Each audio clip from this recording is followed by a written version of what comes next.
A rainy afternoon.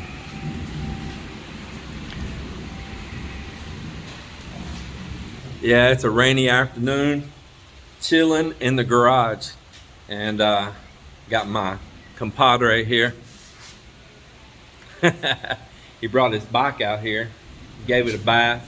I got an old power washer over here, and wouldn't you know it, he gave the bike a bath and it started raining.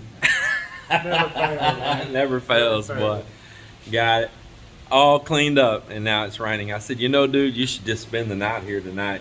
He said, funny you said that. I brought some clothes with me. Brought the swimming trunks also. Yeah. Well, hey, I want to show everyone a project that I've been putting off, but I'm really excited about, and what we've been working on in here in the garage this afternoon. You see all of this spread out in here in the garage.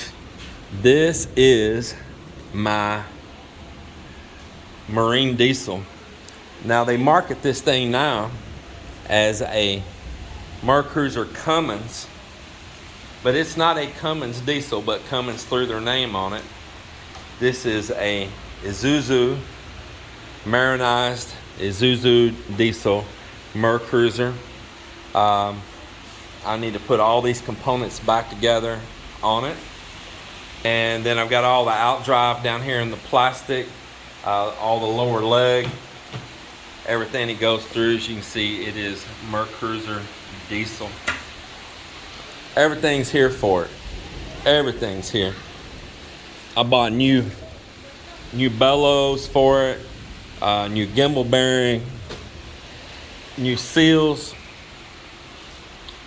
taped on a piece of plywood here, all the gasket seals, O-rings,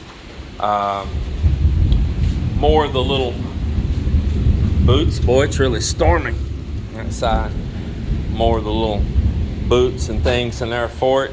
Everything's here, and I'm going to be reassembling this all back, getting it all back together, fire it up, give it a test run, and maybe get it set over here to the side in the garage, all put together. But I'm pretty excited over that right there. It's going to be a fun little project to work on down here. It's a nice project to work on even when it's raining like this right now.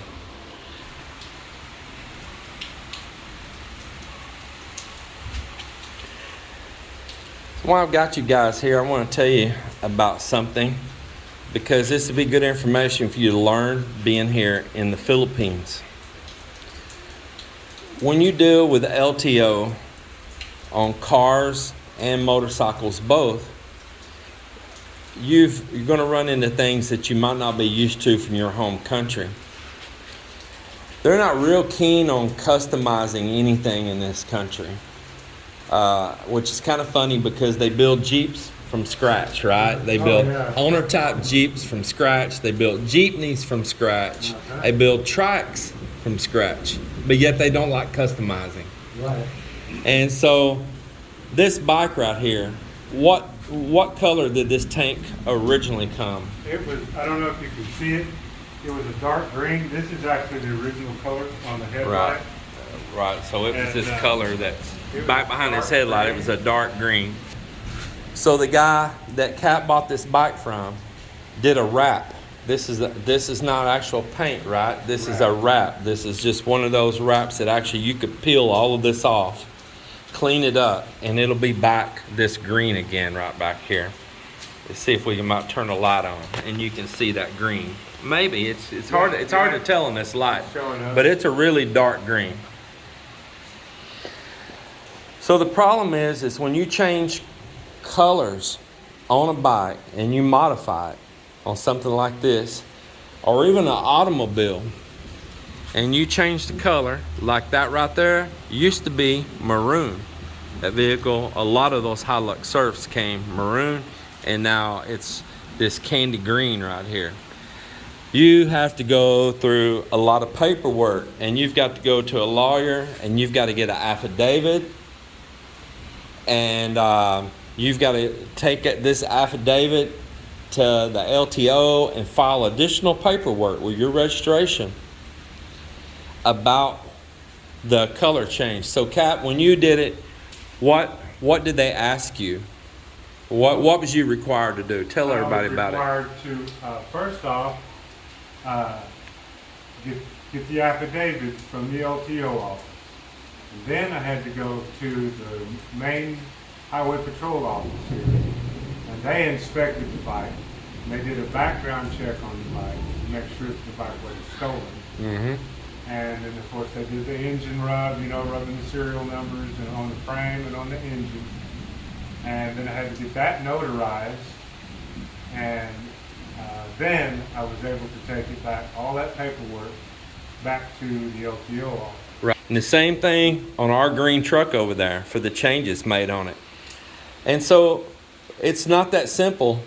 If he blew this motor right here up and he had to get a replacement engine, which probably just better get a whole nother bike at that point. But it's just for the sake of telling the story, if he changed that motor from another bike, you have to go through a whole bunch of paperwork and you have to prove that motor that you bought was clear and not a stolen motor. So it's going to have some kind of paperwork and documentation of where it came from. And once again, that motor is going to have to go down to that police camp, like here in Iloilo. It's over by Fort San Pedro. There's a big camp right over there.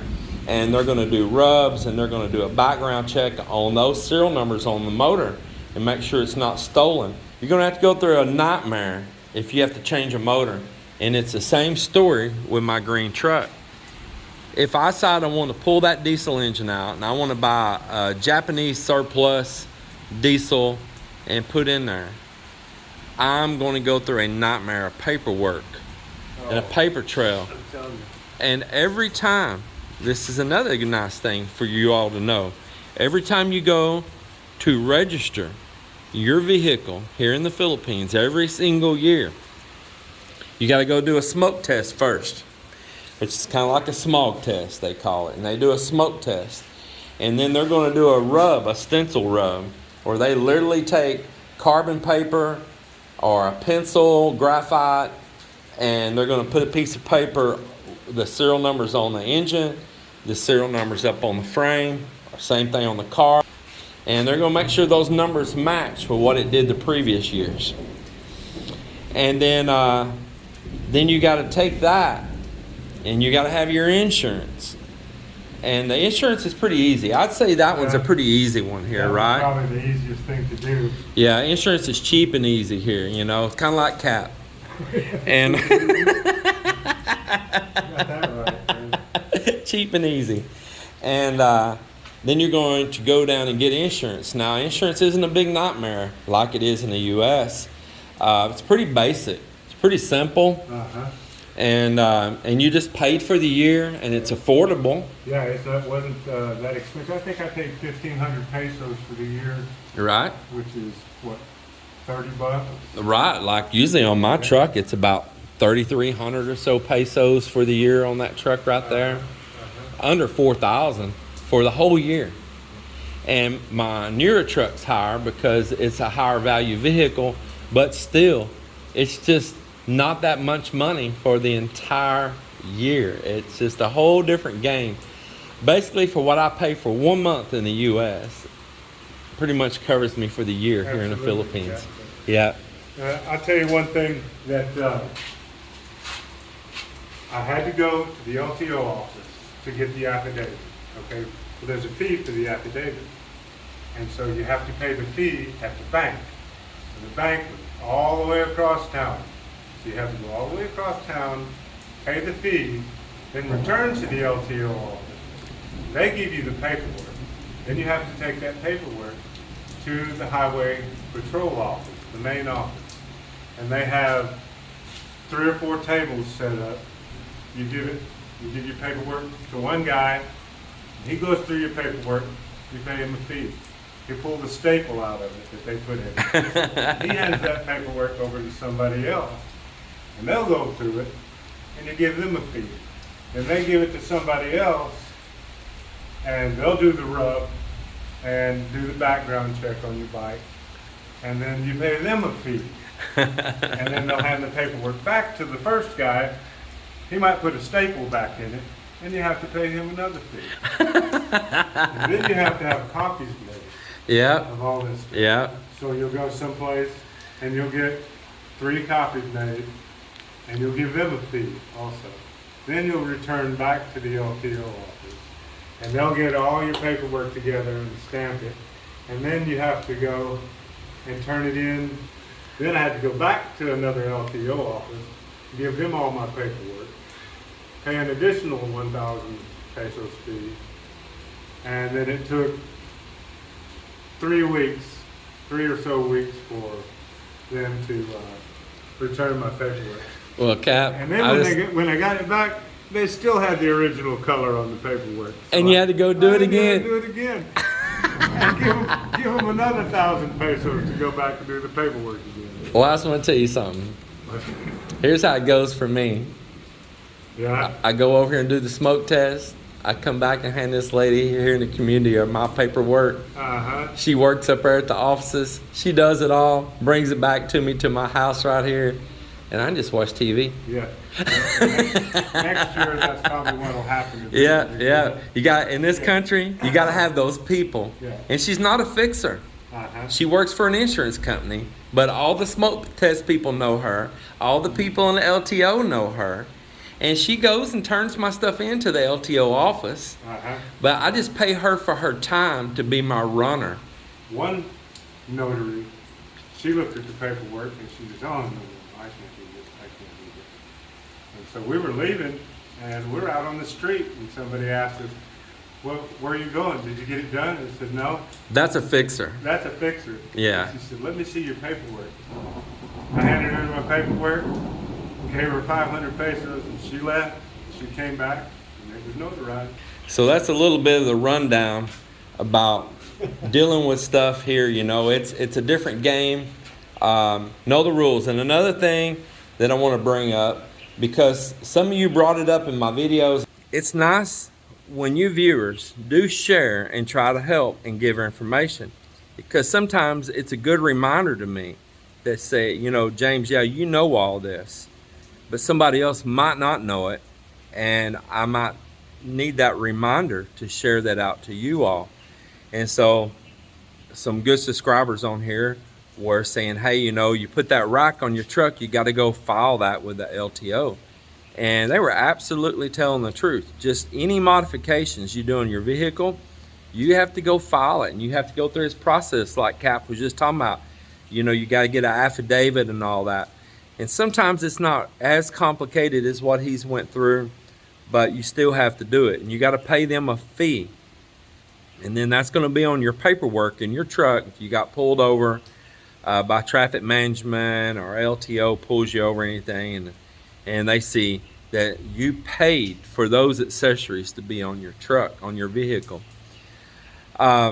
So the reason that we went and got that rack put on the other day is because we just got back here and we need to go do the smoke test on our white truck, and we need to go re-up our insurance on our white truck, and we need to re-up our registration. So I want to go ahead and get that rack and stuff put on there then, so we could get it all included at the same time.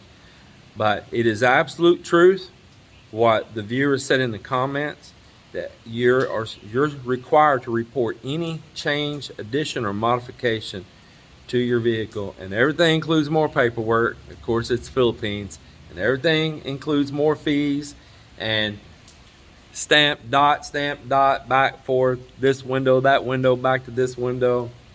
Yeah, like everything else you do here. But it's part of it. Gives everybody a job, I guess. But this will be a little rundown on what makes us all go bald. Right. Well, and what happens if you don't do that? What happens if you don't do that? That's a good Cap. That's good. What happens if you don't do that is that they may set up, all of a sudden you're going down the highway and all the cars are stopping and they're checking everybody. And that day they may just be focusing on just motorcycles. Next time they might just be focusing on cars, or they might be focusing on both. And they'll pull you over, and it's just according to the mood of the guy you just got. They may not stop you at all, and you roll right on through with blinking lights going everywhere and loud muffler and all. Or they may pull you over and say, hey, you know, you're not supposed to have this, and they will literally rip it off your bike right on the spot, or could even confiscate your bike or your car. They will rip it off. Take it off now, or we'll take it off, and they will destroy it.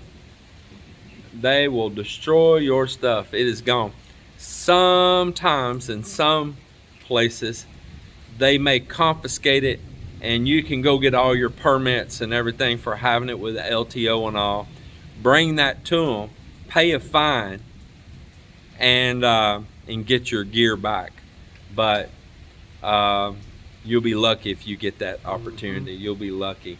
So it's funny, and then you'll see a jeepney blow by you with 10 million things hanging all off of it, or 15 people riding on a trike and still dragging down the road, or bamboo 30 foot behind it. Right. And you're like, and you're busting my chops over a little light, you know. But it's their rules, it's their place. Abide by it, you know. Yep. Just save yourself trouble. Keep it all on the up and up. Well, we're gonna close this video out, and I'm just gonna continue chilling in the garage here with old Cap and watching the rain. And we're gonna continue talking about back in the US, how our friends hate us because we're living here. Let's see you on the next one.